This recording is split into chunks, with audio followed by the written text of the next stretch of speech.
So the two biggest musical artists of 2024, Taylor Swift and Noah Kahan. 100%. One of them's with us today. Thank goodness it's not Taylor Swift. It's Noah Kahan. You guys would have loved to have Taylor Swift here. Come on. Not as much as you. Wow. Yeah. You would be definitely number one on our list. You and nobody else.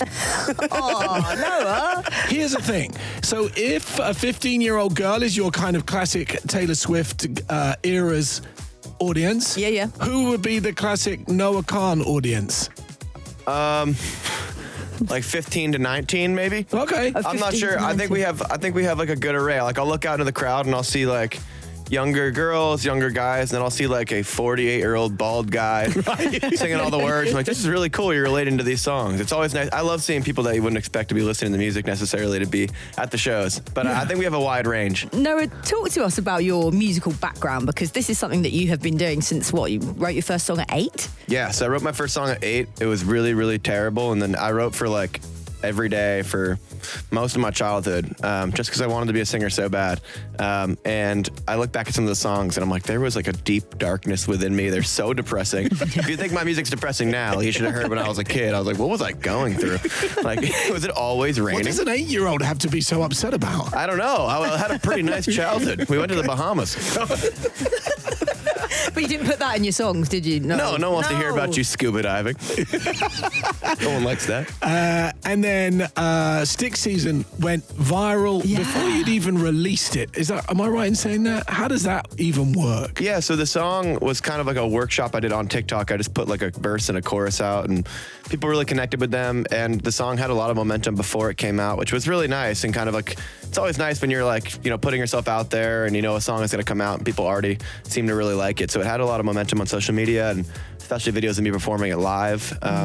So it was a really, really cool thing to be like, okay, we have this song coming out that people already know. Yeah, that started 2 years before the song was released. Yeah. Honestly, the song came out like a year and a half after I wrote it. And so it's funny, like 3 years later, it's number one in Ireland right now. And it's like we have 3 of the songs has gone on forever. Like, people must be so sick of me. Like grocery stores everywhere are like, can this guy stop? Am I right in thinking that you maybe struggle with a bit of imposter syndrome? I read something about you at the Grammys. Talk to us about that. Yeah, I think I really have a hard time wrapping my head around what's happened in my career in the last couple of years. I think it's something I've wanted for so long that when it happens, it feels like it's happening like, in a dream almost. And it can be really hard to kind of feel like I deserve it or that it's real. And I struggle, just allowing myself to feel proud and deserving. And I feel like I'm always trying so hard to like keep it going so that one day when I'm ready to feel it, I'll be able to. And you keep things going and going and you're like, I'm not wrapping my head around this. And the Grammys was like the ultimate experience of imposter syndrome because, you're around, I look to my left and it's like, it's Billie Eilish. And then to my right, it's Ed Sheeran. And like, there's all these people that I love and this music that I love. And these people have inspired me. And when you don't feel like you belong in the same room as them, it can be like even more overwhelming. So it was definitely an overwhelming experience, but it was an amazing one and everyone was really kind. And it was something that I'll remember for the rest of my life. And are you loving the UK? What's been the best thing about being here in England or UK? I got to go to the Chelsea game a couple days ago. Now, I've heard a rumor that you're a Chelsea fan. Not a great result for you though, was it, on Saturday? No, but in the context of our past results recently, I think that's like one of our best games ever.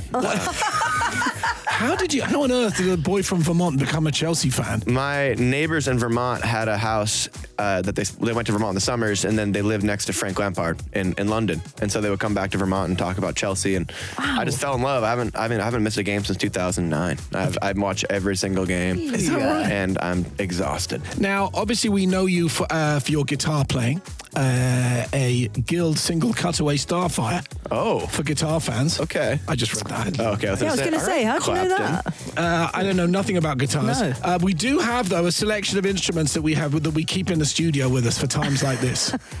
Now, you'll be pleased to know that kicking around there, we have a didgeridoo. Yeah, you do. A stylophone. Are you familiar with the stylophone? No, I've never heard of it. Oh, you're going to love this. Yeah. Turn it on. Let's hear that, baby. Okay, ready? Here we go. I practiced earlier.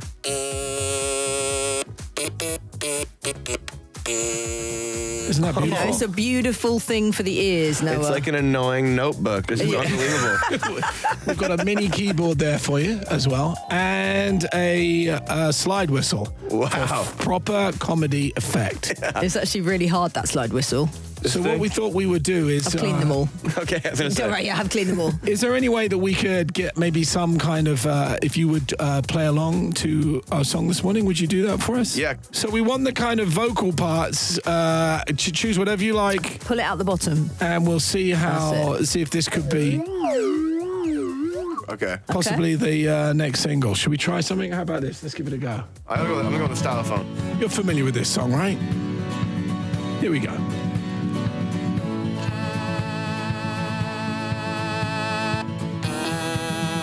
I'm liking this.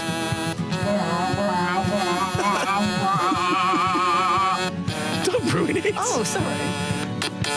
Yeah, that's the style. Yay! Love that. That's so good. I'm very gifted. How about the slide whistle? Slide whistle, let's give it a shot. We give that a go. Okay, let's do it.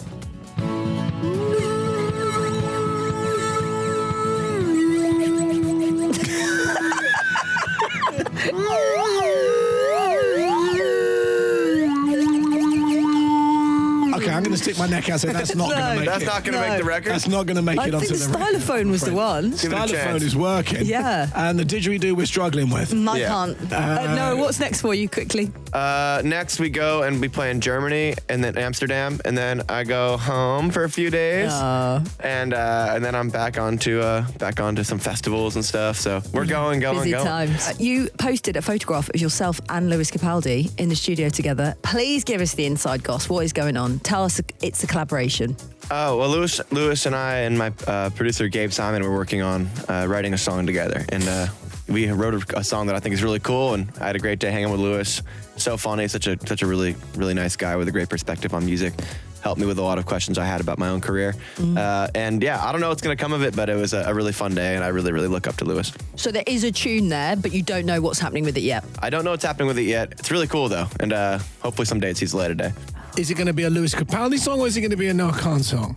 Right now it's sitting on a computer somewhere. I don't know what's going to happen with it, but I hope that someday it sees the light. And so when you go home, what does rest look like? What do you like to do when you're not performing? Just name searching Noah Kahan bad and believing everything they say. You mustn't Google you. You don't Google yourself. No, I don't. No, don't do that. You Google yourself. Oh, it's just, You should Google Jamie Theakston best dressed man. Oh, yeah? I'll be doing that literally the second I leave the studio. I bet you can't wait. It's been a pleasure. Noah Kahan, ladies and gentlemen. Thank you so much. This is Heart.